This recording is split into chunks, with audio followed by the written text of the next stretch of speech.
What up, y'all? It's your hometown hero, the real Adam Coleman. Y'all know what it is, man. Tru-ID Apologetics, where we emphasize you can't build a strong community on a foundation of weak ideas. And so we about to chop it up with my peoples. Y'all already know these cats, man. Y'all already know what it is when it comes to BK Apologist and MJ Jackson. But for those two people on the planet Earth who don't know, I'm gonna give them a chance to introduce themselves as we get cracking. And while make sure y'all share this, hit that like button. I'm gonna be sharing it. Let's get this party started. What's up with BK Apologist? Why don't you go first, man? What's good with you, bro? What's going on? What's going on, everybody? I'm glad to be here. Looking forward to just hanging out. It's been a minute, me and Adam being in the same platform. Well, I had to question your status here in the UA, man. I had to question you a little bit because I googled your name and I saw that you came up on the Eye of Horus or whatever, or the All-Seeing Eye, and I didn't know like what you was on, man. You mean the thumbnail that you put me on? That thing, really? Funny guy. I didn't know what you was on, bro. I was like, man, this cat on some. I was on your thumbnail that you put me in. That's what I was on. Funny. Oh man, that's cool. You doing all right though, bro? I am chilling, man. I'm just so happy to be with you guys, and it's been a while. Me and you, we've been exacting violence on the kindness community for a while, and we have a fellow shooter in the building. Absolutely. That does excellent work. So this is gonna be a good time. Right. MJ Jackson, the Southern Assassin. What's happening, bro? What's going on, Mr. Coleman? BK Apologist. Just glad to be on the platform.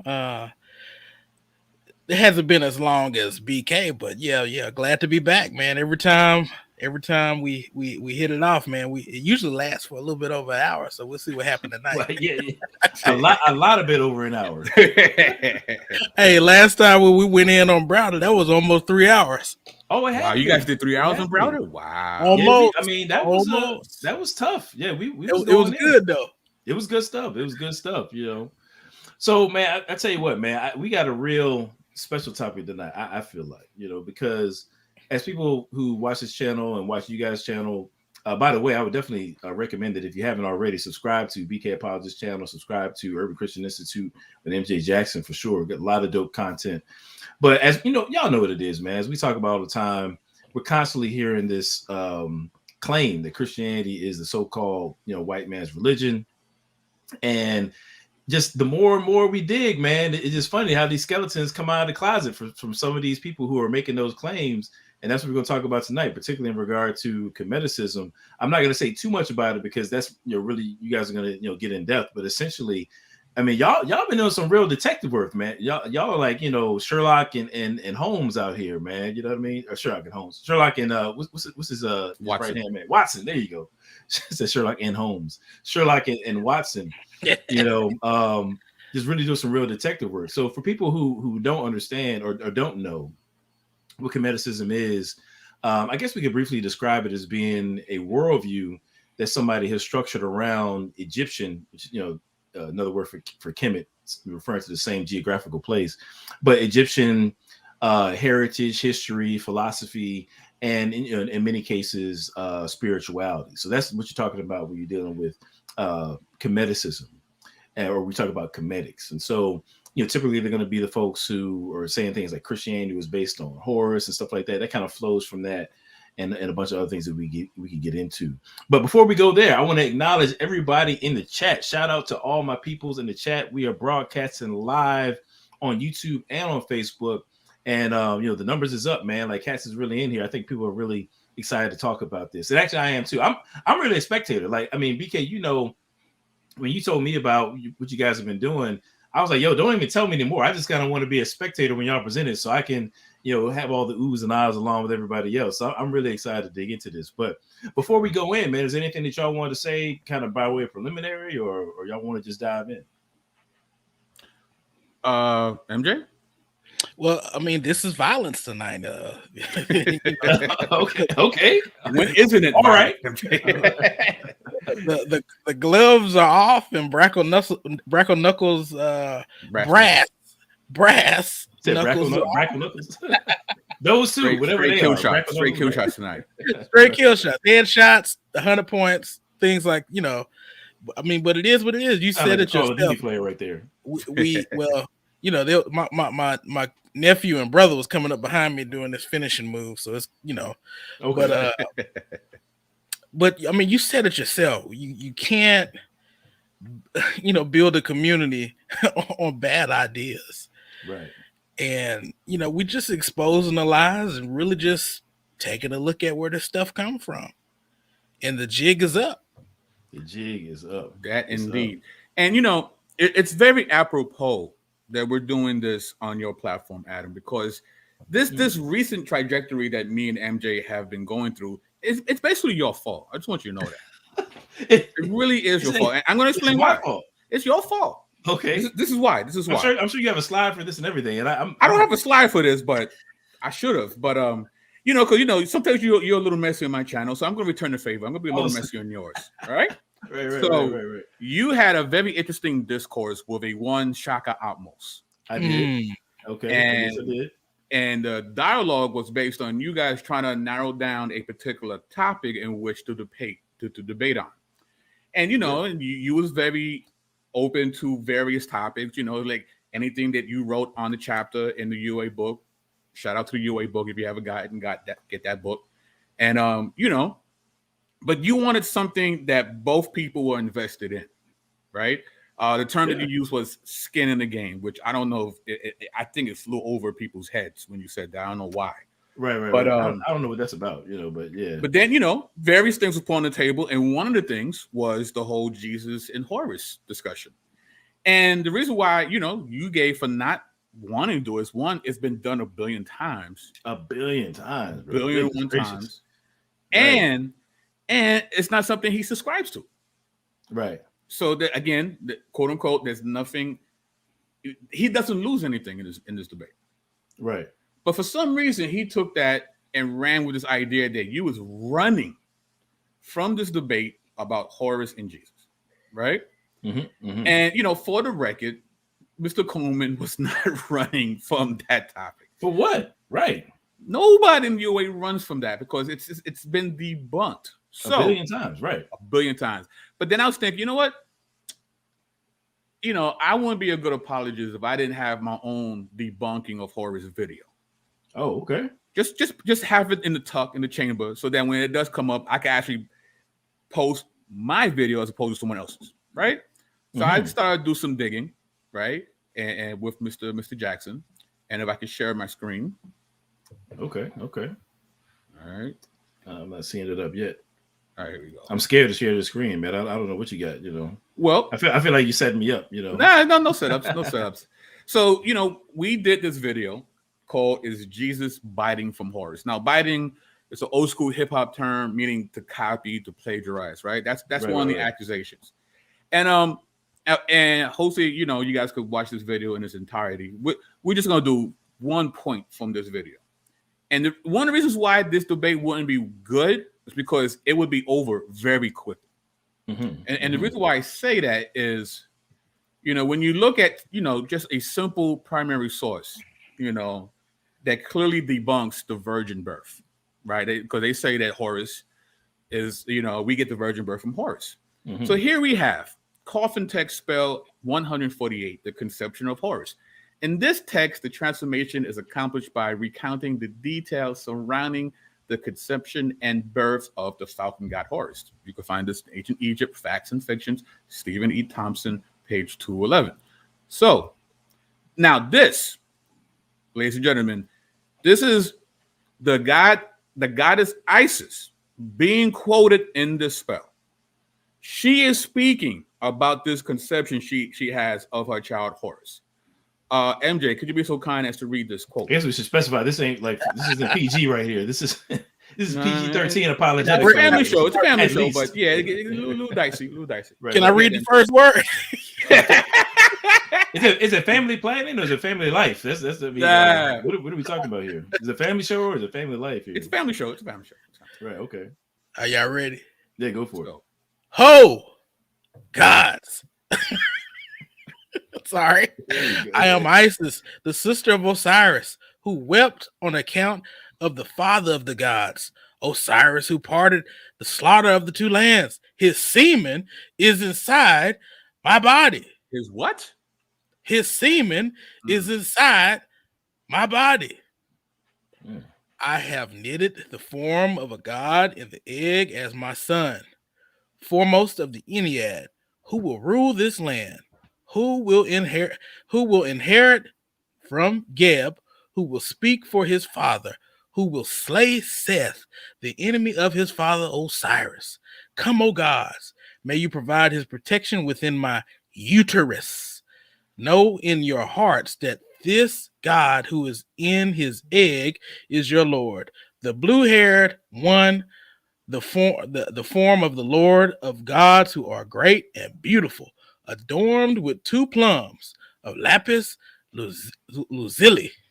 So Adam, you know, and this is a family show, right? Obviously. But if a woman receives semen, right? The old-fashioned way. We're not talking about in virtual insemination, but the old-fashioned way, right? Right. Is she still considered a virgin? No, I'm pretty sure she meets the criteria for not being a virgin at that point. I'm pretty sure virgin status is done away with at that point. Right. So no, the answer is no. Right. So right. And again, primary source. Don't take my word for it. Don't take MJ. Listen to the goddess. She's telling you she got knocked up. Right. It's a done deal. There's no Holy Spirit. There's none of that. Right? Bang, bang, Kemet gang. Right. We don't. More probing is not needed to figure that part out. Not at all. We know something occurred. Right. Not at all. Debate over. Thank you for coming, and we'll see you next week. That's really it, right? So you see how foolish it is for someone like Shaka to say that we're scared when the primary sources are actually on our side when it comes to this. Yeah. Right. Facts. Another show that me and MJ did, right, is Did Jesus Bite from Osiris? Right, we get this thrown at us all the time. Well, in following Osiris perspectives on the Osirian afterlife from 4 millennia by Mark Smith, says here, no ancient Egyptian sources record how or in what circumstances belief in Osiris arose. This silence has left considerable scope for speculation about his origins, an opportunity which modern scholars have not been slow to exploit. Various theories have been proposed, according to which Osiris was originally a god of agriculture, vegetation, or fertility, a Kahanic deity, a panta-goddess, a jackal god, a personification of the deceased on the embalming bed, a deified human ruler, or an amalgam of all deceased kings, a generic royal ancestor. His cult, according to these theories, emanated from the Eastern Delta, Upper Egypt, or from abroad, whether the Levant, Libya, or even Babylonia. So you can't make the case that Jesus is a ripoff of Egypt when the scholars are still not sure if he is an original Egyptian deity. Yeah, I mean, if you're gonna be intellectually honest, they would have to be like, "Dag, maybe Osiris was a ripoff from what, the Levant, Libya, or Babylonia." Which type of god was he? Right. Was he vegetation, fertility, jackal? Like, we don't know what type of god, and we don't know where he was originally located from. Yeah, facts. Right. So just from this alone, it's hard to make this one-to-one correlation when you yourself cannot tell us that he is directly from Kemet, right? Now, in the Encyclopedia of Religion by John Z. Smith, it says the Assyrian myth can be reconstructed from pyramid texts of the 5th and 6th dynasties. While the names of the actors and details of the incidents vary, this record is remarkably consistent over 2,500 years. Osiris was murdered and his body dismembered and scattered. The pieces of his body were recovered and rejoined, and the god was rejuvenated. However, he did not return to his former mode of existence, but rather journeyed to the underworld, where he became the powerful lord of the dead. In no sense can Osiris be said to have, quote, risen, in the sense required by the dying and rising pattern. Most certainly, it was never conceived as an annual event. The repeated formula, rise up, you have not died, whether applied to Osiris or a citizen of Egypt, signaled a new permanent life in the realm of the dead. Osiris is a powerful god of the potent dead. In no sense can the dramatic myth of the death and reanimation be harmonized to the pattern of dying and rising gods. So, MJ, does this sound anything close to the death, burial, and resurrection of Jesus? Not at all. For one, let's just make it clear what the Bible teaches about Jesus. The Bible teaches that Jesus pre-existed his birth. Osiris did not. Osiris had a beginning. He's a contingent person. Osiris never said that no one can take my life, I lay it down. Osiris dies for no one. Jesus specifically laid out the mission even before it happened. Said, I lay my life down for the sheep. So no, there's no one-to-one correlation, which is what we see with not only the Kemetics, but what we see is people looking at the biblical data and then seeking a way to make what they have fit the mold of the biblical data. That's what we see, and it's fallacious. Right. Yeah. I want to take it, just kind of add in too. I mean, this is why it's so important as we're doing apologetics that we be careful to be specific in terms of how we use terms, because when it comes to the resurrection of Jesus, we're not referring to some sort of like mystical or figurative, resurrection or anything like that. The claim of the early church, the claim of the church rather, is that Jesus rose bodily from the dead. You know what I'm saying? Obviously that's not the case here with Osiris. He goes on to have some sort of existence in the afterlife. But within the case of Jesus, again, he's the first fruits of the resurrection. He rose bodily from the dead, and in line with Jewish tradition, the idea is that you have what I know N.T. Wright refers to as life after death. Where ultimately our end game is that we will all be in some sort of physical existence here in the new heaven and the new earth. So again, just entirely different from what it is that we're seeing with Osiris. Right. So Adam, as you see, we quickly dispatch two of the more popular internet accusations towards Christianity, right? It's that Jesus is a copycat of Osiris and or Horus, right? Now, what's interesting, right, Adam, is these people who are the conscious / Kemetic community, why don't they know their own literature? Because all we did was share the primary sources. Like I showed you a spell from the Book of the Dead, and we read the literature of the story of Osiris. It clearly disproves whatever accusations they're making. So either they're not reading their corpus of literature, or they're reading something else. And I decided I got inquisitive. I'm like, where are they getting these talking points from? Because clearly they're not getting it from the actual indigenous people of Kemet, right? So we started doing some digging, and this is from an article, Stolen Legacy or Mythical History, Did the Greeks Steal Philosophy from the Egyptians? By Mary Lefkowitz. It says the earliest descriptions of academies for Egyptian priests with large libraries and art galleries, in fact, first occurs not in any ancient text, but in an 18th century French work of historical fiction, the 1732 novel Cephals by Abbé Jean Terrasson. Terrasson's novel was widely read. It had a profound influence on portrayals of Egyptian religion and later literature, such as Mozart's Magic Flute.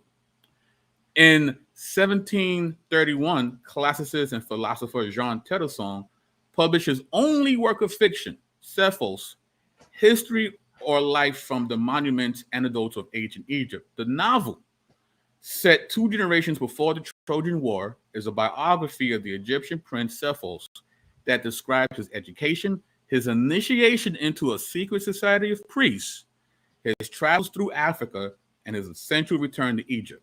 Although the novel was initially only moderately successful, over the next century, 6 French editions were published, in addition to 7 translations into English, German, Italian, and Russian, suggesting that Cephals had a wide and varied readership. This is from The Mysteries of Isis, Jean Terrasson, Cephals, and European Fantasies of Ancient Egypt. In particular, initiation of Terrasson's hero into the Egyptian priesthood served as the inspiration for Masonic rituals. It is understandable that the Masons in the 18th century, when these rituals were established, regarded them as both ancient and Egyptian, since they had no other means of knowing about Egyptian religion than from Greek and Roman sources. And the later European accounts that were based on them, all authentic information about early Egyptian religion was inaccessible to them because the documents that described it could not be read before 1836, when the Rosetta Stone was discovered and hieroglyphics were finally deciphered. So, right, the idea of, well, what are they getting their information from? They're getting their information from a fictional novel by A.B. Tedderson. It's a fictional novel. Right. Wow. But here's the thing. They knew it was a fictional novel at that time. Right. They knew. It wasn't like surprise. It's very similar to the Dan Brown book, right? The Da Vinci Code. It's a fictional novel, but it gives an air of like scholarship. And, people ran with it. I'm like, but Dan Brown, it's a fictional novel. Yeah, people did run with that joint. It's like, geez, man. Every 5 seconds, the Da Vinci Code was coming up. Yeah. Right. But before Da Vinci Code, there were cephals from A.B. Tedderson. It's the OG Da Vinci Code. Yeah, OG Dan Brown. Your thoughts, MJ? Well, I mean, the sources themselves tell you that this is a fictional novel. And so basically, at this point, people are faced with a choice. Do I continue to push this stuff? Or do I understand that this is a form of Egyptosophy? Okay. Better yet, the question that we should be asking is, how did this regurgitated garbage enter into the African American community? Well, great question. We will be answering that. No, that's good. And just for anybody watching that may not understand like why this is significant, I'm thinking two things. Number one, if you have this idea that Christianity is European in nature and comes from Europeans or anything like that, number one, and number two, you believe that it's fictional. If you're one of those people, and on that basis you reject Christianity, then if you're going to be consistent, you would also have to reject this modern version of Kemeticism, because we're showing you that the sources for which you derive some of these beliefs, and we'll get further on. I'll get into it further, but we're showing you the sources for these beliefs are Europeans, and it's from, at least partially, from like fiction, right? So if you're going to be consistent, then you need to drop Kemeticism as well. That's what if you're going to be intellectually honest. Remember, all authentic information about early Egyptian religion was inaccessible to them because the documents that described it could not be read before 1836. So they're spitballing. Yeah. They're looking at the pictures and the glyphs, and they're freestyling and just figuring stuff out. And people are using these fictional accounts, and they're using it for their ritual events in these lodges. Right. Right. But it gets worse. Oh, it gets worse. Okay. Oh man, listen. It is certainly understandable that Tedderson was unable to distinguish Greek rituals from indigenous Egyptian rituals. He could not read any inscriptions or papyri that describe ancient Egyptian rites and beliefs, since they were written in Egyptian alphabets such as hieroglyphics or hieratic script, which no one at the time could read. And another source that's used a lot by your boy James G. Jackson in the book Stolen Legacy, he quotes from this particular book quite a bit. This is Ancient Mysteries and Modern Masonry by Rev. C.H. Vell. In here it says, the learned Greek Plutarch, we spoke about Plutarch at length before, himself an initiate into the Osiris, of which there was probably a theosis at Delphi, gives much valuable information regarding the mysteries of Egypt. Of course, he could only give hints. You know why he could only give hints? Because Plutarch couldn't read the hieroglyphics. Right. See, there's a consistent theme there, right? But this book is talking about the Egyptian mysteries, and it's saying that it's learned these mysteries from the learned Greek Plutarch, but he can only give hints. Right? In fact, if you study Plutarch, you would see that what he did was use ancient Egyptian religion as a centrifuge to really espouse upon the more superior Platonism that he actually believed in. Right? So Plutarch is literally whitewashing the Kemetic belief system. All right. And he's calling that the Egyptian mysteries. Interesting. Right. Interesting. So now we have at least 2 degrees of separation from whatever it is that the indigenous people of Kemet practice and believed. You know, because you already got your boy. I've lost his name already. I'm like drawing a blank here. But you know, the gentleman with Sethos, Abby, so and so. Right. And this gentleman here. Right. So we got 2 strikes already. Right. Yeah, you have a Plutarch who's an Egyptian cosplayer who has a fetish for ancient Kemeticism, but knows nothing of it.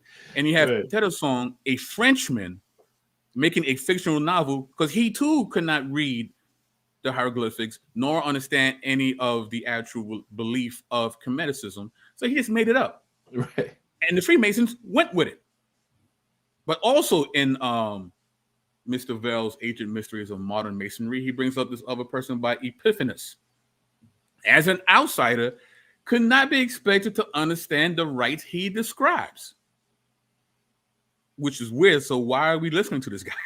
He's disqualified already, right? You know what I mean? Off the gate. And as a narrow bigot, he could not be expected to deal with them fairly.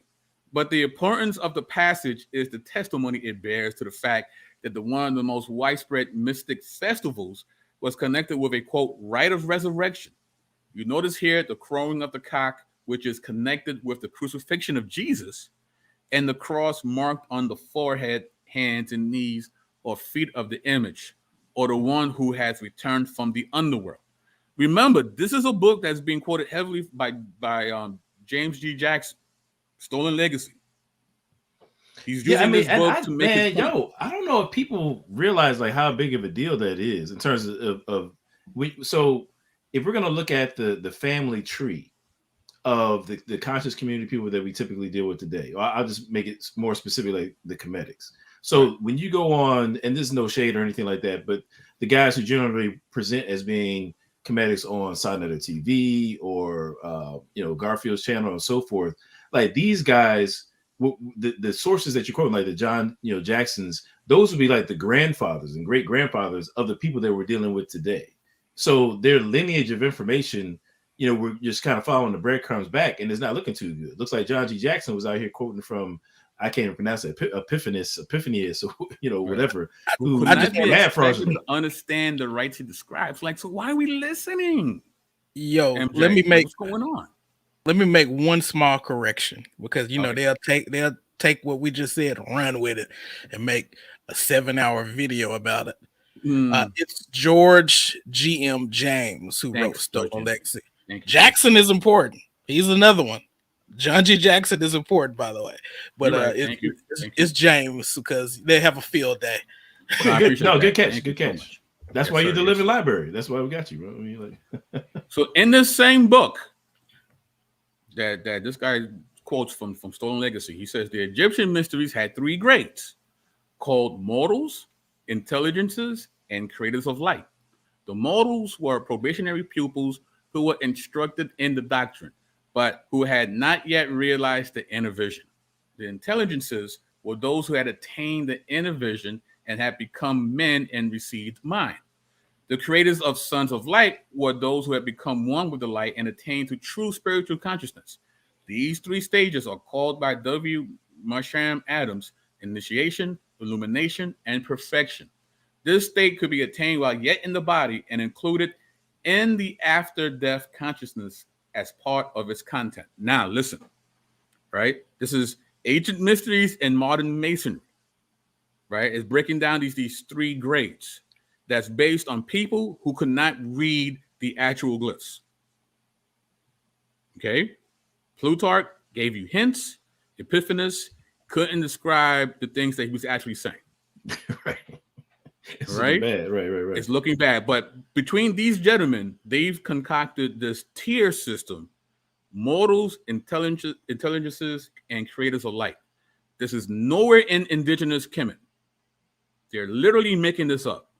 Now, why is this such a big deal? Well, there's a video on YouTube by Ashwa Kwesi called The Craft of Amen-Ra African Mystery System Number 1. MJ, can you read the screenshot? What is he got there? He's doing some really deep teaching. You're not going to learn this at church. This is what your pastor didn't tell you. All right, Ray Haynes. Watch out. All right. So he says grades of students in the mystery system. The Egyptian mysteries had 3 grades of students. 1, mortals, i.e. probationary students who were being instructed but who had not yet experienced inner vision. 2, the intelligences, i.e. those who had attained the inner vision and had received mind or nous. 3, the creators or sons of light who had become identified with or united with the light. True African spiritual consciousness. Sounds like Gnosticism. Yeah, that's exactly what came to mind. It sounds like what we just read. Yeah. Wow. It's the same 3 grades. It's literally verbatim. Wow. Wow. And what was that fraudulent source again? Let's just make it clear. C.H. Vell's Ancient Mysteries and Modern Masonry, 1909. So read the glyphs. So one of the so-called master teachers in the conscious community, Asher Kwesi, is biting straight from V.H. Vales, this Masonic guy. Is that correct? Okay. I just want to check. I just want to make sure. He's quoting it. The white man is what right. He's quoting and he's calling it. But look what he's calling it, though. He's calling it the Amen-Ra African Mystery System. Mm-hmm. Here's the thing. There's nothing African about this, ladies and gentlemen. Put some blackface on it. It's European and French cosplaying of ancient Kemet. Yeah. It is a fetish. It is a fantasy. They didn't have a clue. But it gets worse, though, Adam. Because, as you know, Ashwa Kwesi, he inducts people into the craft of Amen-Ra. Yeah, that's correct. Yeah, it's true. If you go with him on 3 different excursions to ancient Egypt with him, on the 3rd trip, he initiates you into the craft. One of the more famous initiates that he's had is General Sarah Sultan Seti. Oh, snap now. Because if you go to his website, it says 2003, General Seti made his first pilgrimage to Egypt under master teacher Ashwa Kwesi. General Seti went on to take 2 more trips in 2004 and 5 for a total of 3 years, which after he was raised into the craft of Tehuti. Now, I mean, I don't want to be redundant, but seriously, I really want people to catch this. Like, if you just follow this lineage, this fraudery, you know what I'm saying? We've gone from those whacked out novels and European sources, and now we're getting down to what I was talking about. Some of these guys who we're dealing with today, this is where they flow from, yo. That's crazy. That's crazy. Can I just make one comment? Please don't get mad at me, fellow co-hosts. Uh-oh. I just want it to be known that we're not trashing Egypt. What we are trashing is this regurgitated garbage that has crept its way into the African American community. If we're going to celebrate Egypt, let's celebrate the real thing. I'm with it. I agree. Like, when it comes to, like, people, I don't really say this very often, but one thing that I really enjoy is mathematics. You know what I'm saying? I got a book on. Anyway, you know what I'm saying? I'm fascinated by Egypt when it comes to their mathematical feats and architecture and all those kinds of things. Like, this is not like a diss session against Kemet. That's not what this is. But like MJ said, like, let's just stop lying. Like, let's build on the truth. Like, if we unearth something that leads us to believe that what is being put forth as Kemetic is untrue, then we shouldn't rock with it. I mean, it's really that simple. It's really that simple. So yeah. But I'm glad you made that point. But it's sad, right? Because Seti, every time you see him, Black African Power family, Black African Power. Well, yeah, it's true. No power here, buddy. You got initiated into a fanciful Frenchman's dreams. That's what you got initiated into. If his power is not Black African, you know what I mean? It might be like white power, if anything. I don't know. Right. You know what I'm saying? But it's not just him being initiated into things like this. Who's this, Adam? Who's that? Like Dr. Ben to me. Who's that? Like Dr. Ben Yohakinan to me. Is he a Shriner? That's a Shriner's hat. Look like a shrine. Oh my God. Oh snap! One of the pillars. It's getting deep. It's getting deep. He got the gold pyramid on. Right. Cosplaying, ladies and gentlemen. There's nothing African about that hat and what that hat stands for. But not just him. Not the good doctor. How about some more? Yeah. How about some more modern day pillars of the Kemet community? Like Brother Polite. Now this is not some secret archive. He put this on his Facebook page. He's a hashtag a traveling man, which is code for a Freemason. Right. That ain't African, fam. That's not African. There's nothing Kemetic about that says. Nothing. And these are the guys that are teaching you Black power. Right. They're teaching you Comic-Con. That's what they're teaching you. You know what's funny is that like on the intro of my show, if people are kind of listening to like the little snippets I have, there's this one snippet that I took where I was talking with Jabari, and I said something real quick, and it's just like, I said something like, you guys teach things that would literally be unrecognizable to an ancient African. This is what I'm talking about. Like I wasn't making that up. You know what I'm saying? Like, this is exactly what I'm talking about. They teach stuff that would be unrecognizable to the people of Kemet that they refer to as being their ancient ancestors. You see what I'm saying? Right. So we got fanciful Frenchmen with their fictional novels. We have these European freestylers who are just making stuff up because they can't read the glyphs. But there's other stuff going on as well. All right. So yeah, we went down the rabbit hole quite a bit, me and MJ. So that's great, man. This is Egypt Solstice and Hermeticism, an esoteric European tradition by Barbara de Poli.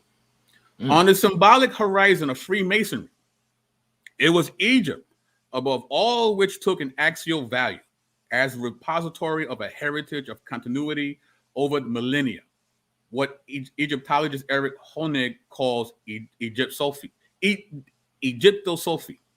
That is the fertile and heterogeneous complex of traditions which attribute to Egypt the source of every occult wisdom and knowledge, has remote origins deeply rooted in European culture.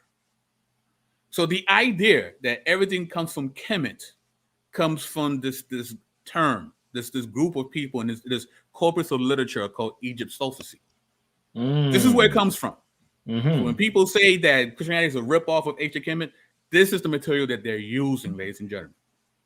Right? The mother of this system, Egyptosophy, of wisdom, and the keystone of Egyptosophy is Hermeticism, a doctrine concerning the divinity and spiritual elevation of man through an initiatory way full of astrological and alchemical contents in Egyptian magical practices. The home of the Hermetic tradition is considered to be Egypt, and its founder, Hermes Trismegistus, the Greek name for the Egyptian god Thoth. However, only a few doctrinal precedents of Hermeticism can be found in Pharaonic Egypt. They did believe the same pagan religions, particularly the religion of Egypt, had a monotheistic core upon which later polytheistic apparatus was imposed. This was believed to be a later corruption that won favor with the masses. The writings of Hermes was seen as evidence of this hidden monotheism reserved for the elites, and Hermes was viewed as a prophet for Egypt, while some possible links existing between him and Moses. So Trismegistus, he's actually considered a pre-dynastic sage, right? He is the fountain of all wisdom. And this guy pops up everywhere, right? And we're talking Christian mysticism. We're talking about the Kabbalah. There are medieval sources that say that Trismegistus was Idris in the Quran. You know, I would have to do more research on that, but he shows up everywhere in these ancient, quote unquote, ancient mystery systems. All right. So, in reality, Hermes Trismegistus was a Hellenistic creation, and the most of the celebrated texts associated with this supposed Egyptian sage post-dated the New Testament.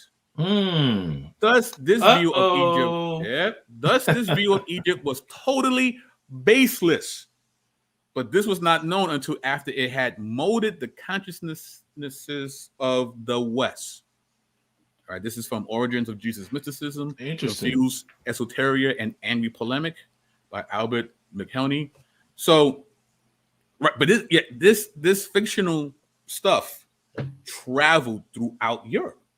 But and that was the basis for what you were talking about before. Is I guess maybe in the 1800s and 1900s, kind of where that came from. Is that what you're saying? Or yeah, and we get into that. This is before the 1900s, but there's a resurgence.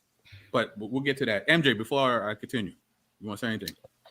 Yeah, Hermes, the Greek dude who made his way into the African American community by way of the Europeans and those who regurgitate their garbage. This dude was a Hellenistic creation. I mean, it's thoroughly documented. Paul Harrison documents it well in this gem right here, Profane Egyptology. Basically, everything that we're presenting tonight, really got to give Alfredo a pat on the back, because this is, to be perfectly honest, that dude documented the same stuff that you're talking about, and this was his dissertation. So the level of work that you're doing is crazy. Just to not to be a cheerleader for the squad, but I'm just gonna put that out there. Oh, that's real work, man. Thank you. This is real work. This is not just fun and games YouTubery. You know what I'm saying? Like, this is real. And these are tracking down real sources. So. But had I knew that you was going to do all this work, I wouldn't have paid $100 for that book. But the fact of the matter is, okay, this Hermes, thrice great. I don't like saying that funny word. His work emerges in after the first into the second century. Is that a bad thing? Okay, well, you got to ask yourself a question. What is the manuscript evidence, right? Because, we're not just looking at dates, but what is the There are ways scholars go about determining if a work goes further into the date before the first extant manuscripts, right? And we've done it with, we've done it with the New Testament documents. Does the work report things in them that were going on in previous centuries, or is it reporting sociological features of the time that it emerged in? And there was really nothing unique about the work of Hermes thrice great. It was Hellenistic. It wasn't Egyptian. That's the whole point, right? That's the whole point, right? Well, I think there's even more problems, MJ. I mean, I agree with you. I mean, it wasn't Egyptian. And for people whose whole thing is like, well, if it's not African, I'm not going to rock with it. Okay, then you need to identify the inklings of teachings that you've gotten from Hermes thrice great or whatever, and you need to get rid of those too. But also, if you're going to be consistent, one thing that we hear all the time when it comes to the historicity of Jesus, right? People kind of want to turn their nose up at the documentation that we have for that. Like, oh, Tacitus is too late, or, we don't have any contemporary, blah, blah, blah, blah, blah, because they'll discount, the New Testament authors. But, with that being the case, okay, well, with Hermes, and all the teachings associated with him and his depiction of ancient Kemet, we're talking about a guy who's supposedly pre-dynastic. So if we don't have any documents from him until like the 2nd century AD, but we're talking about a guy who supposedly lived in the pre-dynastic period. We're talking about millennia, ago, from the time that we have the documents to when he supposedly lived. I'm saying he supposedly lived several millennia prior to, when we have documents of him. If you're going to be consistent, then again, you need to get rid of Hermes and all the teachings that go with him. I'm saying that you should at least look at them with the side eye that you do Christianity, if you're going to be consistent.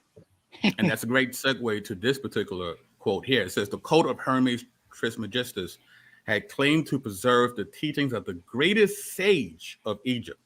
Many took these assertions for granted, and the thrice great Hermes was held as the source of the most ancient mysteries and sometimes worshipped as a god. In some texts, he was addressed as, quote, king of all knowledge and father and teacher of all, and identified as teacher of Osiris and Isis. So yes, he goes way back, allegedly, right? To your point, Adam. So he said he was the teacher of Osiris and Isis. Yes, sir. Oh man, nah, man. That's like the whole man. That's the whole kit and caboodle right there, bro.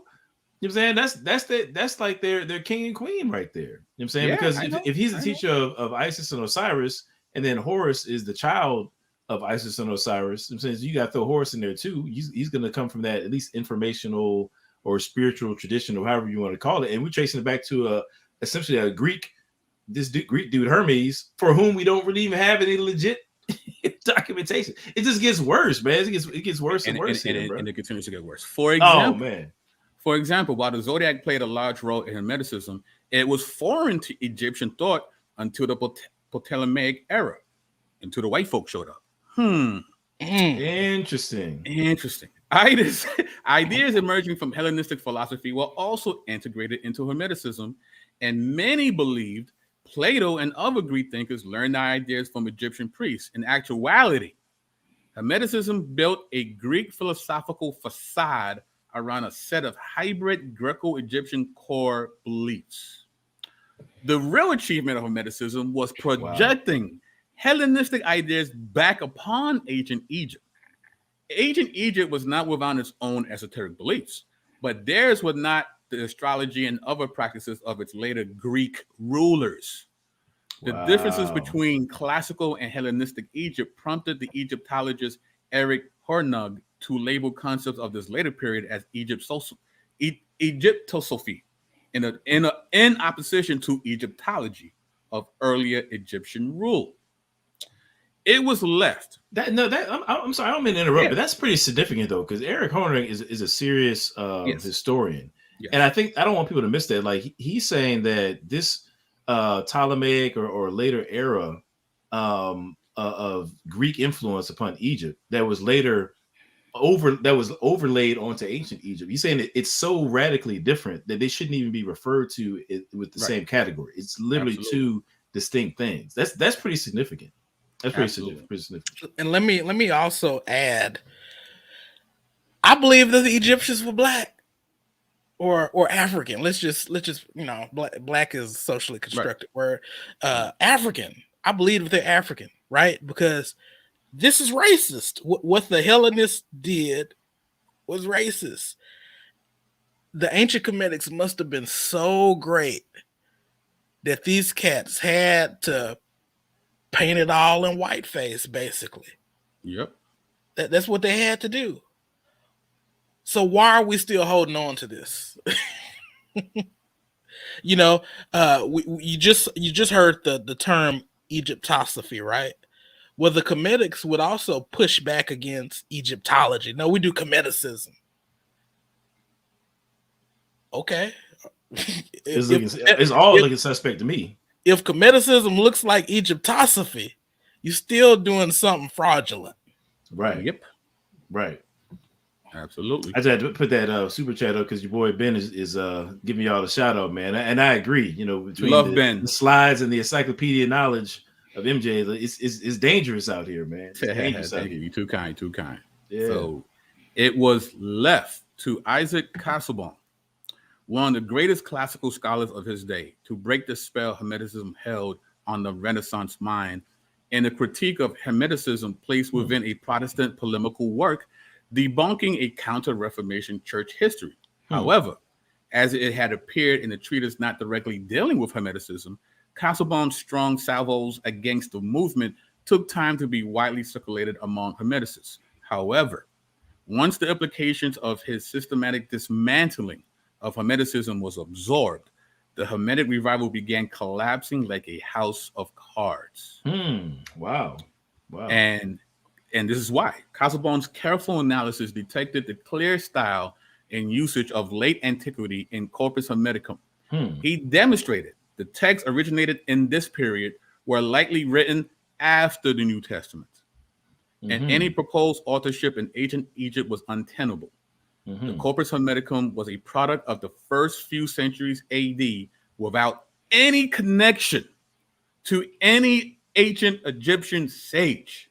Wow. In other words, Corpus Hermeticum was a fraud. This was debunked like in the 17th century, family. Hermes was debunked 17th century. And we still dealing with it, bro. That's crazy. That's crazy. In the words of John Henrik Clarke, this is neglected scholarship of honest Europeans. Yeah, we're gonna get to that quote in a minute. Yeah. Neglected scholarship.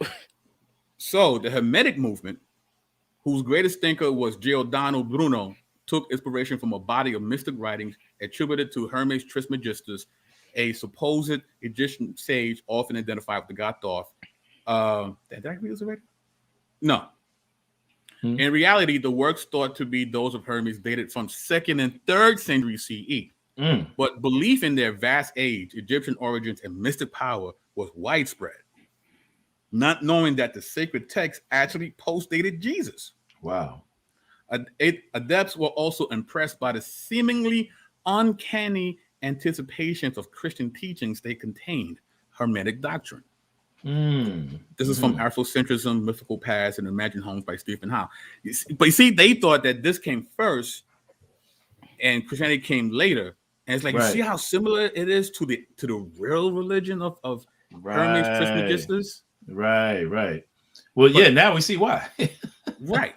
Because he was biting from Christianity, right? Exactly. Right. But to another point too, is one of the complaints that we get from the conscious community at large, definitely Kemetics, is that because Christianity is supposedly younger, than I'll just say some form of Kemeticism, that they take issue with that. It's like, oh, yo, why you're messing with that when you go to the original? But now we're finding out that what you believe to be the original ain't so original. It's actually the other way around. What's actually the case is you're the ones who are subscribing to younger beliefs that we can see were bitten off of Christianity. So now the shoe's on the other foot. I keep going back to it, man. If cats are going to be consistent, you gotta leave this stuff alone, man. Yep. And it still gets worse, ladies and gentlemen.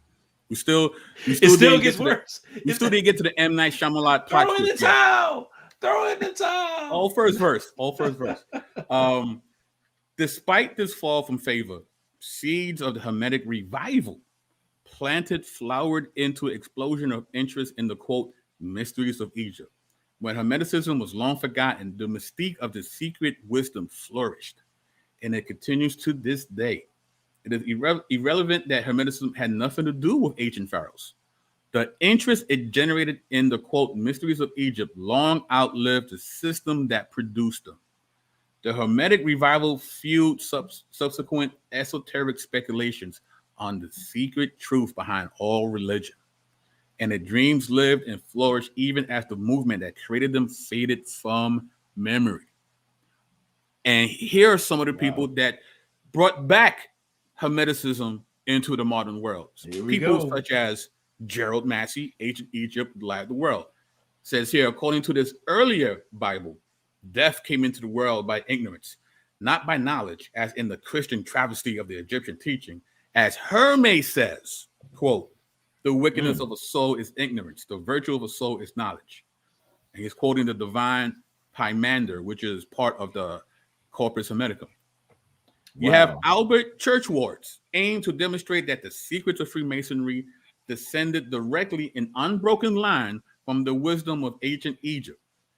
Egypt was the origin not only of civilization, but of all a true or natural religion, of which all later faiths are offshoots and merely partial expressions. Like a bad carbon copy, as a certain Kemetic priest said to you, Adam. Now we see where that idea came from. Right. This too is a notion which goes back to Giordano Bruno and the Hermeticists. Then you have people like Godfrey Higgins. Quote, the learned Maurice entertains no doubt that the elder Baru of India is no other than the elder Hermes Trismegistus of Egypt, and that the original character is of antediluvian race. So you have Gerald Massey, Albert Churchward, and Godfrey Higgins resurrecting the Corpus Hermeticum into the modern world. Why is that such a big deal for the conscious community? Well, Dr. John H. Clark response to a 1992 New York Times op-ed by Henry Louis Gates Jr. entitled Black Demagogues and Pseudo-Scholars, right? Henry Louis Gates came for Dr. John Henry Clark and called him pseudo. This is his response that was written in the New York Times. And this is his response to being called pseudo by Henry Louis Gates. Okay. Most of the old and new Black scholars asking for a total reconsideration of African history, in particular, and world history in general, are using neglected documents by radical white scholars who are generally neglected by the white academic community. In African history, I am referring to scholars like Gerald Massey. Oh, my goodness. And his work, Egypt, Light of the World, the Book of Beginnings, and Natural Genesis. I'm also referring to Gerald Massey's greatest English disciple, Albert Churchward, whose book, The Signs and Symbols of Primordial Man, asks for a reconsideration of the role of people outside of Europe and their role in human development. Your attention should also be called to the work of Anacalapis, 2 volumes by Godfrey Higgins, published in 1837. Wow. I need a buzzer right now. Like, like Don DeMarco. Bro. I mean, no, I like people, and you know what? Matter of fact, I have a video because there's another place too where John Henry Clark mentions definitely Gerald Massey. I think at least one of those other 2 names when he was in a debate. I think it was with Lefkowitz, if I'm not mistaken. And I'll make sure I tag that in so people can actually see him saying this as well. But this is huge, man, because for those who don't know, Dr. John Henry Clark is like he's like the Julius Irving of the modern day conscious community. Like if you have let's say if somebody like Brother Polite is like LeBron James, Dr. Henry Clark would be like a Julius Irving. You know what I'm saying? For those who understand how basketball history a little bit. So this is major. Like one of their OGs is not only did he refer to these clearly pseudo works that are pushing this hermetic stuff, but he's referring to other people to him as well as if they're like legitimate sources. So basically he responded to Henry Louis Gates' claim that he was pseudo by promoting pseudo, by proving him right. By proving them right. And what's a demagogue, right? What's a demagogue? A demagogue is a political leader who seeks support by appealing to the desires and prejudice of ordinary people rather than by using rational argumentation. So what was going on during this time? How did folks like Clark and Dr. Ben come to rise? Well, when you are a people who have been beaten down through your existence in this country, that leaves holes to be filled, right? So you got affirmative action taking place. You got the establishment of African American studies departments and universities, and up come these people with bad credentials. I don't think their credentials are legit. And instead of pushing real, and let me just say this. Not all of them are pseudo. Dr. Greg Carr is a decent scholar. Malana Karanga, I question some of the stuff in his book, but he's pretty solid. I question Molif, Asante, but they all got legitimate credentials, legitimate PhDs. They put the work in, even though they would highly respect. Look, my epistemology and our epistemology, just because you are elder and you say something that make us feel good, we're not just going to take it as gospel truth. It's going to be tested. It's going to be tested according to the canons of historiography. It's going to be tested through by the laws of logic. It's going to be tested to see if it's livable. We're not just going to take it just because somebody who's an elder says something that make us feel good.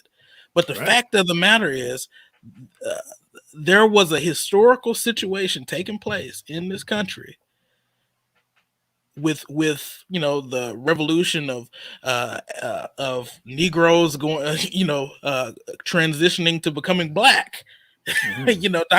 Dr. Carl Ellis talks about this in his book Free at Last. Yeah, great book. Okay.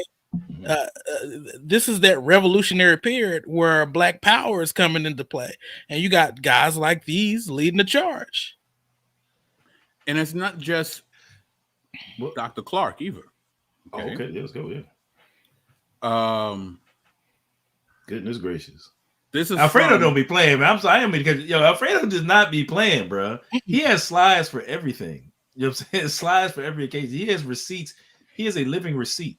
You know what I'm saying? If MJ Jackson is the living library, you're the living receipt. Go ahead, bro.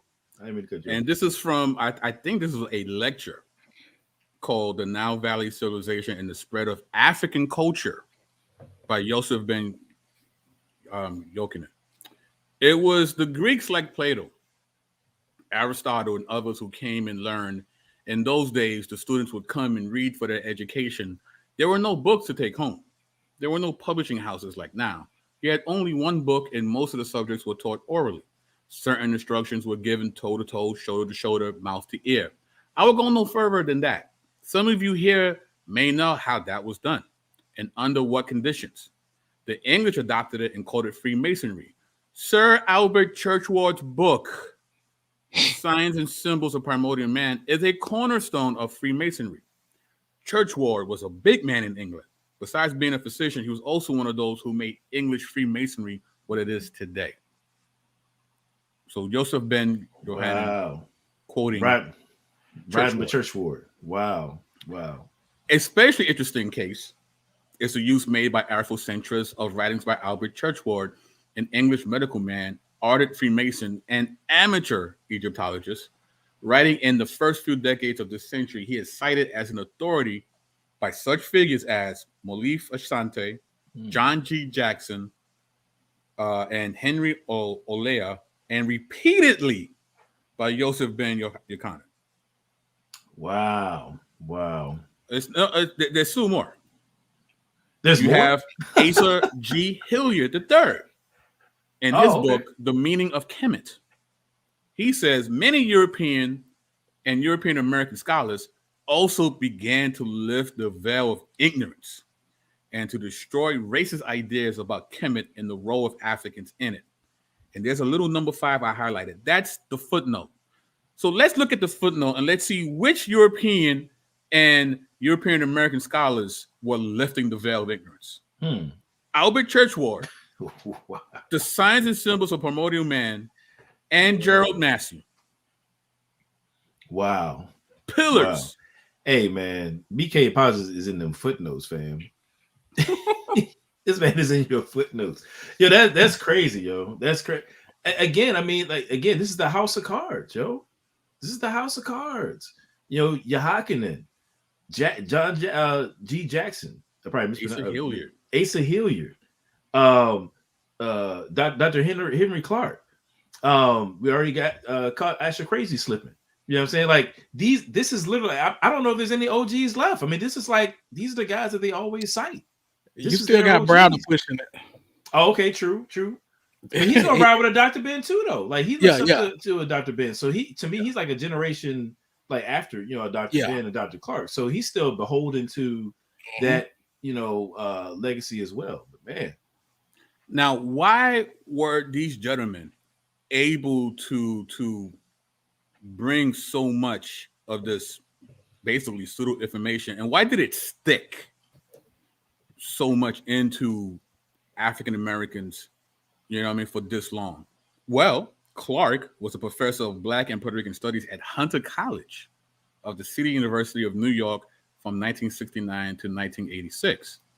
Dr. Ben taught at City College in New York City from 1973 to 1987. He was an adjunct professor at Cornell University.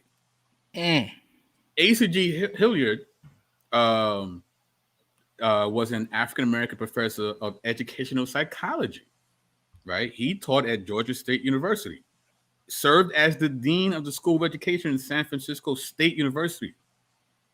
So these gentlemen taught in legitimate houses of learning. Yeah, they did, yeah. But what they were teaching wasn't legitimate. Because think about it. You go to Hunter College, you go to these actual accredited universities, you put your money down, and the assumption is when you sit in your seats, whatever is being taught to you has to be official, right? It got to be legit. So here comes these guys trying out all good old Hermes, and black and brown folk are taking it in as if this is the gospel, because this got to be scholarship, because I'm in Hunter College, I'm in Cornell getting taught this. It must be true. Right. And it's sad because, I mean, you do give some level of credence to, an instructor that you would, come across in those settings. And the thing is, like, even if, say, a Dr. Ben or Dr. Clark, let's say for some reason they didn't realize somehow that Gerald Massey and church were that these people were like, fraudulent, and maybe they didn't know what we know about Hermes and so on and so forth. The bottom line is we know it. We can trace the line of bad information, regardless of what their intentions were. I mean, it's not about, they were liars or deceivers. Maybe they were, maybe they weren't. That's irrelevant. What we can do is we can trace the line of information and find the fruit of, the forbidden fruit, if you will, or the poisonous fruit, I should say, of just flat out fabrication. I mean, going all the way back to Hermes and Plutarch and so forth. Right. Yeah. And yes, Victoria, we're still not done. We're still not done. Pack it up. Oh my goodness. Just a quick summary of what we saw thus far, right? Alleged similarities between Christianity and ancient paganism. That's done away with. Right? They didn't know, not knowing that these sacred texts were actually post-dated Jesus, and that these things are a Hellenistic product posing as an ancient Egyptian wisdom. And the Corpus Hermeticum was a product of the first few centuries AD without any connection to an ancient Egyptian sage. In other words, Corpus Hermeticum was a fraud. So, even as Hermeticism faded, replacements appeared on the horizon. One made its debut in 1614 when a series of texts were published touting the mysteries of Christian Rosencreutz. His uncorrupted body was supposedly discovered clutching a book of the secret teachings, the Order of the Rosy Cross. A secret group committed to these teachings were now ready to reform the world. Authorship of these texts has always been debated, but they likely originated in circles that included Valentin, Andrea, and Tobias Hess. The entire account of Christian Rosencreutz was fictional. He never existed. There was no Order of the Rosicrucians. And the story was partly based on a satirical work by Traiano Bussolini. Again, fiction, satire. Despite a dubious lineage, the text provided impetus for later Rosicrucian movements, claiming a supposed descent from the original followers. The texts were a sensation, and many wished to join the fictional order. So this is a denomination, if you will, of Hermeticism, right? Rosicrucianism. Gotcha. Okay. And the origin was this ancient sage, his uncorrupt body. He had, basically he's Mum-Ra, the ever living, right? And they found this textbook. They found this textbook, and that textbook is the thing, the sacred and ancient teachings. Come to find out, satirical work by Traiano Bussolini. The origins of the Rosicrucian movement can be traced to a German publications in 1614-15, which attributed to an invented or allegorical Christian Rosencreutz. Travels in the Arab world where he had studied science and the magical arts to gain esoteric knowledge, ultimately derived from the ancient world. This claim was further straightened by Michael Mayer, physician to the House of Habsburg and enthusiast for alchemy and the occult. wrote an Egyptian Hermetic interpretation of fable and myth. As the Rosicrucian movement developed, at times interwoven with Freemasonry, the emphasis on an Egyptian origin of many of its mysteries grew. All right, invented or allegorical, like this Christian Rosencreutz, Mum-Ra never existed. He just never existed. Right? Right. Again, the entire account of Christian Rosencreutz was fictional. He never existed. There was no Order of the Rosy Cross, and the story was partly based on a satirical work by Trino Bussolini. Now things get really interesting. Hey, it's already interesting, bro. So I can't take anymore. You know what I'm saying? Now we got another plot twist coming. Oh, okay. Rosicrucian Anthroposophic League. What a name. My goodness. Harkening back to the influence of Rudolf Steiner and Max Hendel, S.R. Parchment, a former member of the Rosicrucian Fellowship, formed the Rosicrucian Anthroposophic League in San Francisco in the 1930s. Parchment wrote a series of books to expound his version of the Rosicrucian teachings: The Middle Path, Steps to Self-Master, Operative Masonry, and the Just Law of Compensation. Parchment offered a variety of correspondence courses using the text. The League also published a magazine, Rosicrucian Quarterly. The occult basis of the League is spelled out in its objectives: investigate the occult laws of nature and the superphysical powers of man. Promote the principles which will eventually lead to recognition of the truth and universal brotherhood of man without distinction as to sex, creed, race, or color. Acquire, disseminate, exemplify a knowledge of spiritual truth as given to the world by the elder brothers of the White Lodge. The White Lodge. Wow. All right. Wow. The Osiris Society. Was formed by R.A. Strong. Known by his religious name, Ra'un Nefer Amen.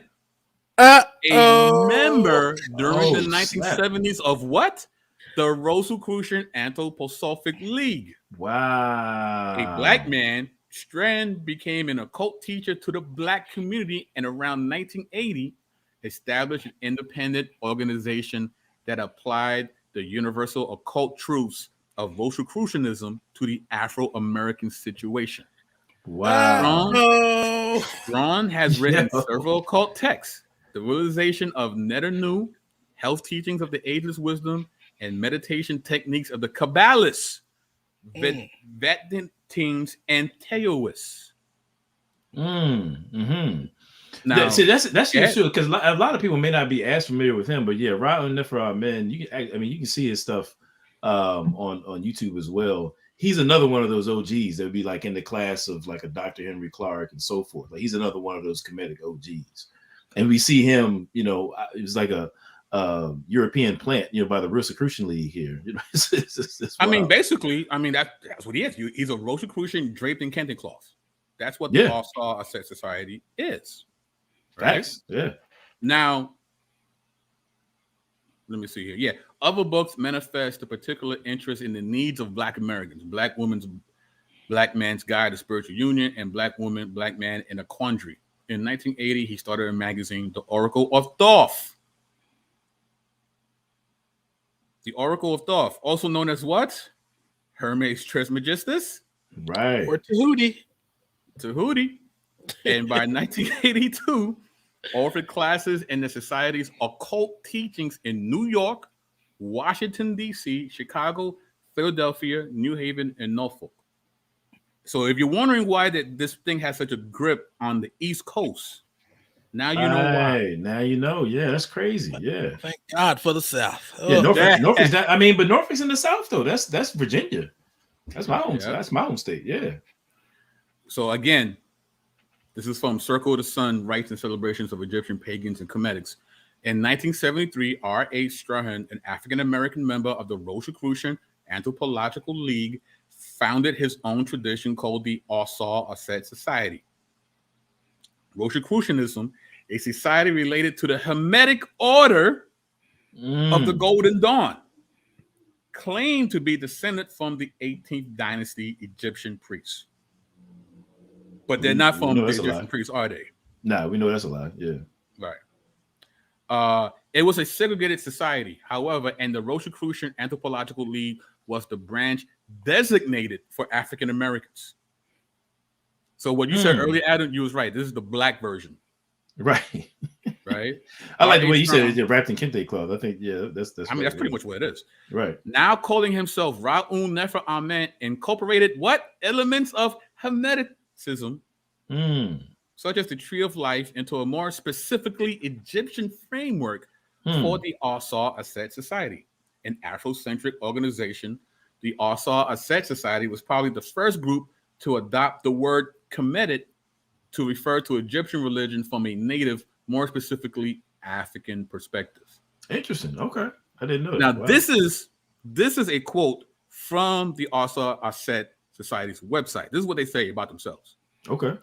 The Asar Aset Society is a pan-African organization based on the indigenous traditional form of African cultural expression, dating from its earliest recorded period of ancient Egypt, Indus Kush, and Canaan, Ethiopia, and Sumer to the present, the traditional area of the Akan of Ghana, Yoruba, Nigeria, Bantu of Southern Africa, Yoruba of Ghana, etc. Indigenous traditional form of African cultural expression. Is Rosicrucianism an indigenous traditional form of African cultural expression? Nah, fam, that's fraudulent. It's possible. We just saw that. No. Right?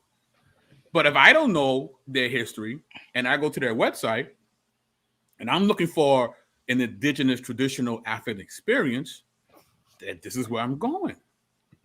But this is not what they're giving you. They're not giving you Africa. Now, our good friend, Jabari Osase, has said on more than one occasion that he came from the Asar Aset Society,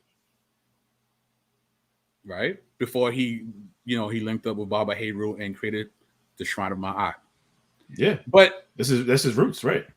This is his roots, and he holds that experience very dear because when you go to Jabari's website, the Center of Ma'at, and you look at his bio, it says here, Jabari Osase has studied ancient Egypt for nearly 25 years, focusing primarily on the areas of philosophy, esoteric symbols, and sacred science. Brother Osase has led study groups in Egypt since 2002 and tours of the world-renowned Egyptian collections of New York's Brooklyn Museum and Metropolitan Museum of Art, while completing his Bachelor of Science degree at Cornell University. Brother Osase's studies led him to the monumental works of Ra'un Nefer Amen and R.A. Segwala de la Books. He began focusing on the practice of the ancient Egyptian Kemetic ideal. Now, this Swashwala Del the Books, what is he about? Well, you can find out about him from Alchemy, a memoir, Hermetic, Occult, Political, and Private Aspects of R.A. Shawala Del the Books. Wow. So, two monumental works are steep in Rosicrucianism and Hermeticism. As he sits back and takes a sip of tea or whatever that is, you know what I'm saying? It's water. He just dropped those bars right quick. Sit back, take a little sip, man.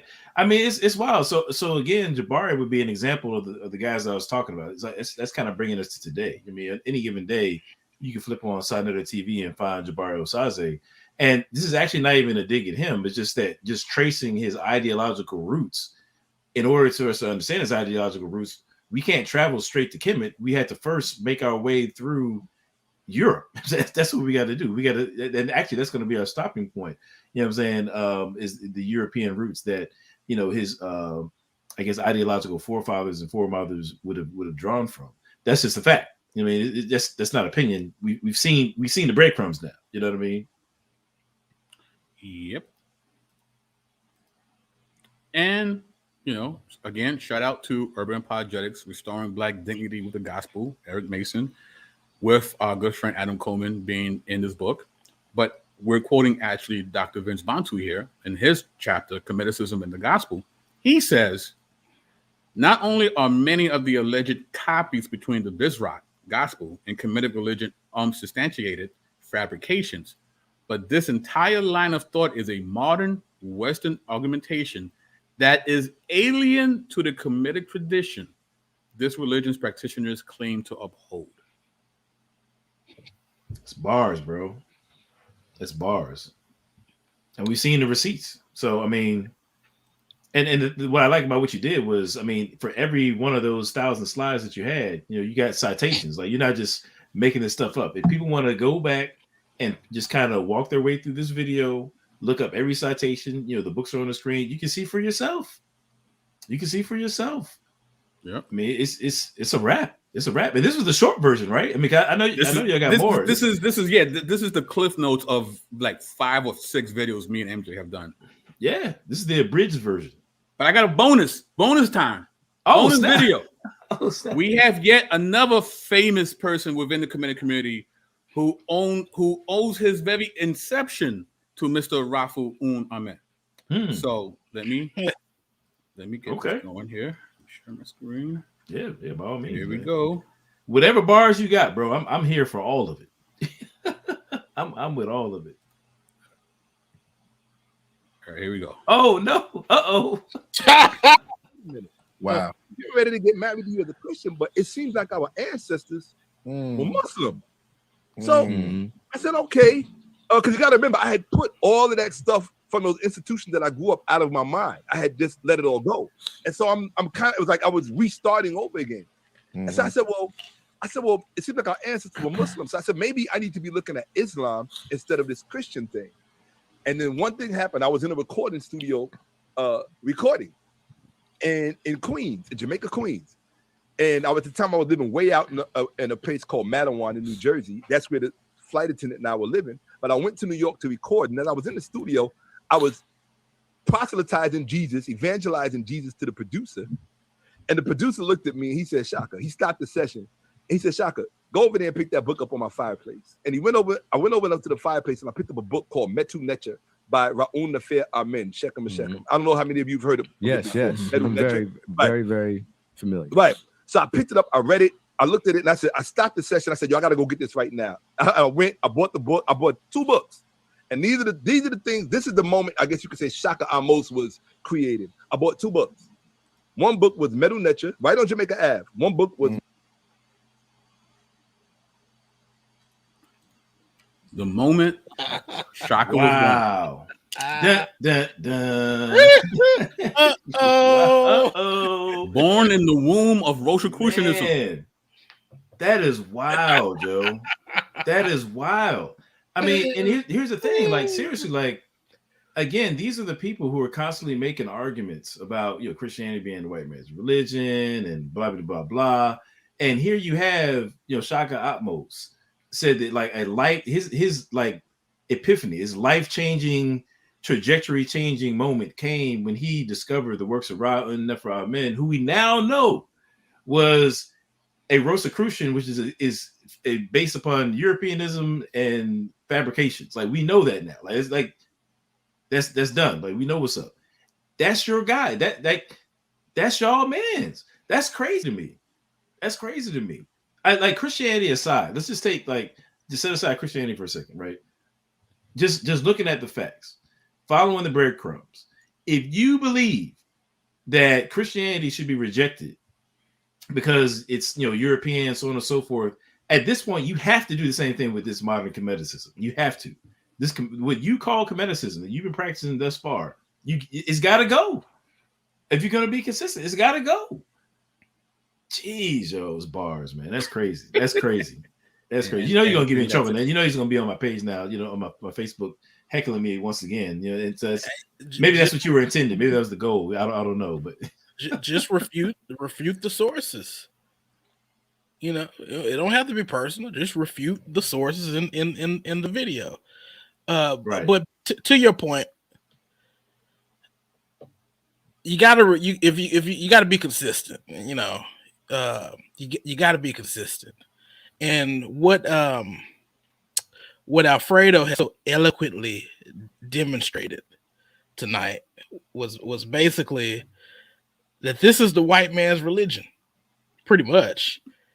And I think it was Carl Ellis in his book, Free at Last. He said, for something to be an ethnic religion, it got to satisfy a couple of criteria.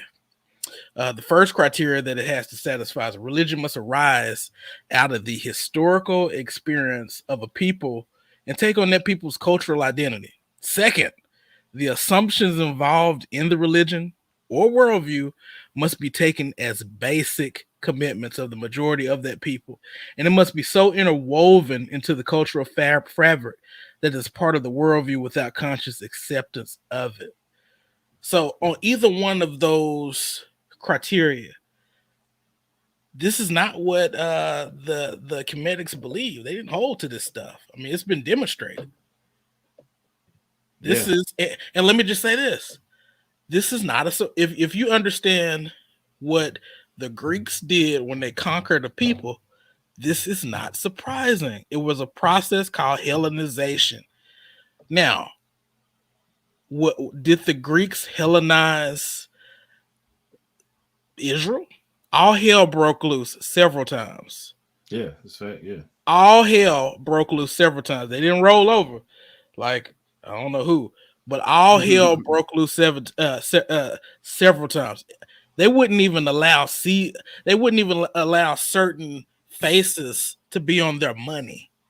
And I think even the Roman Empire made certain exceptions just to keep the peace. Just to keep the peace. Yeah, yeah. And man, it's bad. No, go ahead. What me and MJ have said in these videos is that what we shared today isn't a confirmation that Christianity is the right worldview and you should bow the knee and pledge your allegiance to Christ. That's not what any of this is about. What this is about is clearing the table of various reasons that people have for not being a Christian. Or for leaving the church. As you said earlier, Adam, that people will leave because they think that they can go over here for an authentic African experience. Right. But what we've shown you today is that you have left the church and ran into the arms of fanciful Frenchmen and European cosplayers. Right. Wow. Like that's what you've ran into and embraced. And it's not totally your fault because you've had people teaching in legitimate schools, right? Dr. Leonard Jeffries was the head of Africana Studies in Hunter College, teaching about how melanin gave Black people powers. He's teaching this in school in Hunter College. Goodness gracious, bro. Midtown Manhattan in the 80s. Wow. So, of course, people are going to, it's in, I paid for this. I got tuition. I went to the bursar's office. I paid good money, right? Right. To be taught, to get this. So it gotta be true. And I think with every generation, well, I'll put it this way: when you have more information, then I think you're more accountable.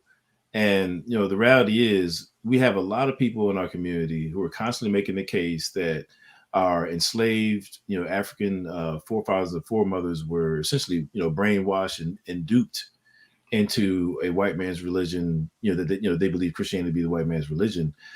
But this just kind of taking that as even if that were the case, I mean, we're talking about people who were indeed enslaved and under duress, kind of forced into it. That's what they believe happened. Now, fast forward to today. I'm saying, if you believe that to be a sticking point against Christianity, like, what is your excuse now for taking in this fabricated European Kemeticism? What is your excuse? Because nobody's putting a gun to your head. Nobody's beating it into you. I'm saying, you're consuming it from YouTube. Just saying, you're getting it from, the sources that you're getting it from on the internet. So if you, at this point, if you see the evidence and you willingly move forward with this European westernized, whatever you want to call it, Rosicrucianism, Hermeticism that we know is fabricated and comes from documents that we can't trace, beyond or before the second and third century. If you're gonna hold to these things, what I'm saying, nobody's forcing you, fam. Like, to me, I can't imagine, like having to having to cope with that, and still you trying to hold on to Kemeticism when you know it's a fraud. Like, at least with our African ancestors, I'm saying, if you want to take that route, at least they were beat into it and were under duress. What is your excuse? What is your excuse? Dr. Ben lied to you. Dr. Henry Clark lied to you. You know what? I'll put it this way. I'll take it off of them. I'm not going to say lie. They presented false information to you. They provided you with false information. I'm going to take their intentions out of it. They presented you false information. I'm saying they sold you a bill of goods, told you it was African when really it was European. Brian Nefer, Amen, same thing. He gave you Rosicrucianism, the Kente cloth. We know that. We have the receipts. You know, the people that are presented to you today, whether it be a Brother Jabari, whether it be a Shaka Atmos, these are their ideological descendants that trace back to, again, these European ideas. All of it is just a house of cards that now we see as falling down. What are you going to do about it? I've been watching the chat. Like, I know there's some people who showed up in here and really been trying to ride with Kemet. I've been watching the chat. So my question to you, I'm hoping you're still watching. What are you going to do about it? And I'm not saying that to be flippant. I'm not saying that to be mean. I'm really wanting to challenge y'all. You know what I'm saying? Like, seriously, this is not a diss session against Kemet. This is not a diss session against any of the individuals that we name. We just following the evidence where it leads. And to me, the best way to honor our heritage is to honor it in truth, not to gloss it over with Europeanism from like the Middle Ages. You know what I'm saying? Like, that's you can't honor Africa like that. That's crazy, man. So, hey, man, seriously, again, this is the abridged version. So I want to encourage everybody to go on BK Apologist channel, go on MJ Jackson's channel, and see the full version. You know what I'm saying? If you think this was bad, then you got to check out the full version, man. Seriously. So, man, and any final thoughts? Anything you guys want to share? I mean, every 5 seconds, BK Apologist has another dagger. So I don't know what to do. I don't know whether to shut down the live or let him. I don't know what he's gonna do right now. He's unpredictable. I don't know what's happening. It's funny. You know what I mean? There's a term. Actually, MJ brought it up, and it comes from one of the books that I did cite, and it's a term called therapeutic mythology. Mythology. Interesting. And like, we don't. It is important to empower Black and brown people, but empower them in truth. Sure. You know, absolutely. The Dr. Bens, the Dr. Henry Clarks, the Ray Hagans, I'm sure that they really believe that what they teach is going to inspire Black excellence. But you can't inspire Black excellence on faulty premises. That's good. That you're massaging people's bruised egos with lies and misinformation. And I think it comes from a pure heart. I don't think these people are being malicious or evil. I think they felt like, I need to use these things to uplift my people. But that's such an insult against Black people and the actual history of Black and brown people that is rich with amazing people and events that we could draw from to empower by. We don't have to conjure up fanciful Frenchman fictional novels.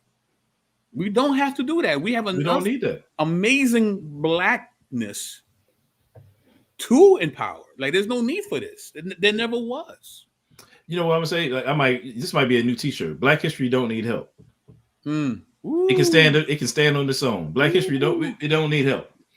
There's more than enough to be proud about. There's more than enough to value from our Black heritage, however you want to phrase that. You know what I'm saying? It matter of fact, I'm just talking about stuff that's I'm talking about as a Christian. I'm saying there's much that I value about my Black heritage that aligns with the gospel. You know what I'm saying? And I can even go further than that. But the bottom line is Black history don't need help, man. It doesn't. I was just on let's see, Vocab Malone, shout out to him. He was on Side the other day, and I was in the chat. I think he was going to debating Chris Harris, and I was going back and forth with Brother Jabari.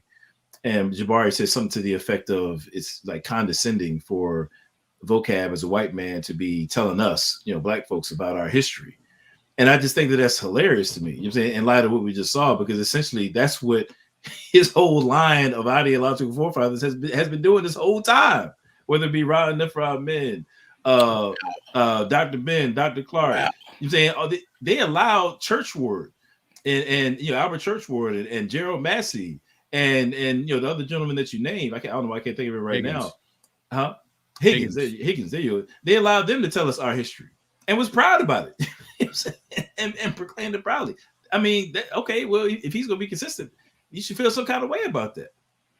Oh man, I'm stirred up now, man. I don't even know what to do, bro. I don't even know what to do with myself right now, man. The fact of the matter is, we're talking about Christianity, and there is a deep hatred for Christianity. And you know what? The Bible explains it pretty well. Yeah, the people run from the light, and they run to darkness. Christianity is, it's like Paul Mooney said one time. He said his grandma said, "Ain't nothing like that old broom that get the dust the best." No broom sweep like that. The Christian worldview sheds light on so many different areas, and it exposes it convicts. And people would rather embrace a lie than embrace the truth that God exists, that he has spoken, that he's personal, and that he has revealed himself expressly in the person of Jesus Christ. And you only got two options. Yeah.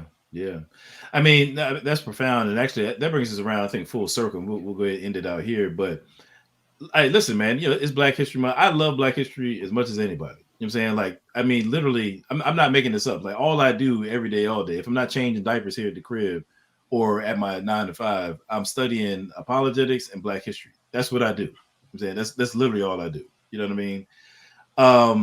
With that being said, as much as I love it can't save you, fam. Your heritage can't save you, regardless of what background you come from. It's a fact. One of these days, you don't listen to Adam Coleman. I'm just telling you, one of these days, you're going to stand before God. And all the Rosicrucianism in the world not going to help you. Hermes not going to be of no help to you at that point. Or whatever authentic practice you have from Kemet is not going to be any help to you. I propose to you the gospel. I'm saying I propose to you that the identity itch that you're trying to resolve, I'm saying that you're really thirsting for, ultimately it can only be resolved by the antidote that the gospel provides. You know what I'm saying?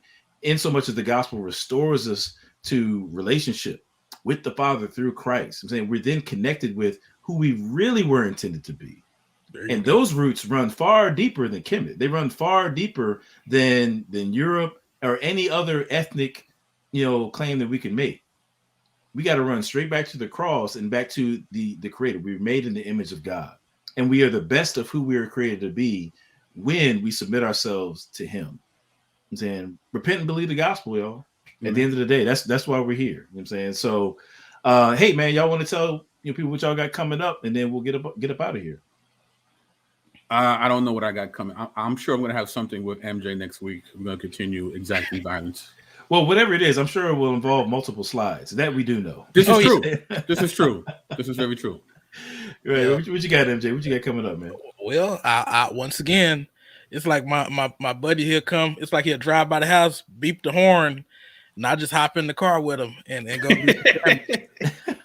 Ready to ride with books hanging out the window, like kind of like old boy on Boys in the Hood when he hopped in that red BMW. I got a few things I'm working on my channel. It won't be out till later on this month. I'm working on some debate reviews from our other brother of a different hue, Vocab Malone. He's been enacting violence since Christmas. So I will be doing a couple of debate reviews, and we'll see what happens from there. Okay, dope. Just real quick, we do have a question. I am going to take this one because it gives me another opportunity to direct people back to BK. So, gentleman asked, where can I find the text that BK was reading about the Rosicrucians? I need to know. I need to show that to some folks. Just shout out your channel one more time, man, and then let people know where they can. Yeah, I mean, just go on YouTube and just look for BK, I guess space apologist, and you'll see all these videos that have this information. Cool. All right, got you. Now, I would just point out that Walter Martin has pretty good documentation on Rosicrucianism. as well in his book Kingdom of the Cults. So you can also grab that book in the meantime while you on your journey. Got you. You know, I'm tempted to answer some of these questions that's coming in, but I'm gonna I'm gonna camp out here. I really want to, you know, but all right, I'm gonna just say this. All right, I'm gonna leave it alone. I can't even help it.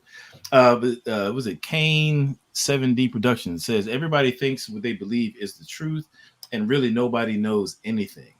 So you know, but you know that, don't you? You know that. There we go. That, huh? Is that rover tactic? You're saying, but how do you know that? How do you know that nobody knows anything? You know, but aside from that, I would encourage you because I don't recognize the name, so I would encourage you to check out other videos that we have here at Tru-ID Apologetics. The reality is, I do believe that there are good reasons to affirm that Christianity is true, and I, constantly covering them on my channel. So it's not just people pulling something out of their behind, but we have rational justification for what it is that we affirm on this channel. So, check out some more stuff on this channel. With that said, I just want to say I love y'all. Thank you to the mods in the chat. Y'all holding it down. Thank you for everybody who gave super chats and all that kind of stuff. Thank you, Adam, for having us, man. Appreciate it. Man, y'all already know what it is, man. I mean, we talk about this stuff all the time on the phone, man. So, it's a pleasure to have y'all. And, we're definitely going to do this again, man. So y'all know what it is, man. Love God, love people. Take care of the things that God blesses you with. Peace.